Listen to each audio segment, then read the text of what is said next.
Students, आज का हमारा टॉपिक है चैप्टर 6 ट्राइंगल्स। ठीक है, ट्राइंगल्स आपने 9th में भी पढ़ा, 6, 7, 8, 9 में पढ़ा। तो 9th में ट्राइंगल्स में जो था वो कॉन्ग्रुएंसी ऑफ ट्राइंगल्स था, जिसमें आपने रूल्स पढ़े थे, कॉन्ग्रुएंट कैसे होती हैं, 4 रूल्स स्टडी किए थे। अब 10th में क्या है आपके पास, सिमिलर ट्राइंगल्स। ठीक है, इन दोनों में डिफरेंस क्या है पहले वो छोटा सा समझ लेते हैं। Two geometrical figures are said to be congruent figures। तो geometrical figures को congruent तब कहेंगे अगर उनका शेप और साइज दोनों सेम है। ठीक है, अगर मैं एक इक्विलेटरल ट्राइंगल लेती हूँ तो मुझे दूसरी भी इक्विलेटरल ट्राइंगल ही लेनी पड़ेगी और सेम साइज की लेनी पड़ेगी, तो वो कॉन्ग्रुएंट होंगे। जबकि सिमिलर में क्या होता है, two geometrical figures are said to be similar. उनकी शेप सेम होनी चाहिए, साइज का कोई मैटर नहीं करता। साइज सेम हो तो भी सिमिलर है, नहीं हो तो भी सिमिलर है।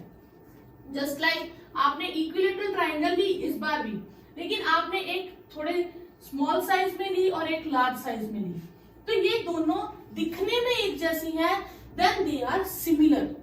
अगर उनका साइज भी एक जैसा है then they are congruent triangles. ठीक है, तो इस तरह से 6.1 exercise fill in the blanks. All circles are congruent या सिमिलर। कॉन्ग्रुएंसी क्या थी, same shape same size. Similarity कहती है शेप सेम होनी चाहिए, साइज डजंट मैटर। अब सर्कल्स का क्या होता है, शेप सेम होती है सब सर्कल्स की, दुनिया में जितने भी कई सर्कल्स बनाएंगे शेप सेम होगी पर साइज सेम होना जरूरी नहीं है, तो इसलिए ये क्या होंगे, सिमिलर होंगे। ऑल स्क्वायर्स, तो स्क्वायर्स की भी शेप सेम होती है, साइज मैटर नहीं कर, साइज सेम नहीं होता, इसलिए ये भी क्या होगा, सिमिलर होगा। All dash triangle are similar. कौन सी ट्राइंगल दिखने में हमेशा एक जैसी होती हैं, वो होती है इक्विलेटरल ट्राइंगल्स, क्योंकि उनका 60 डिग्री ही एंगल बनता है, इसलिए वो हमेशा सिमिलर होती है। दो पॉलीगन मीन जिनकी मतलब स्क्वायर 4 साइड से ज्यादा, 5, 6, 7, 8 कुछ भी ले ले, तो 3 साइड वाला भी इसमें इंक्लूड होता है। 4 साइड जितनी भी है उनकी नंबर ऑफ साइड सेम है, वो सिमिलर कब होंगे, जैसे पेंटागन, हेक्सागन, 6 साइड्स वाला। ठीक है, अगर उनके कॉरेस्पॉन्डिंग एंगल्स क्या हो, इक्वल हो,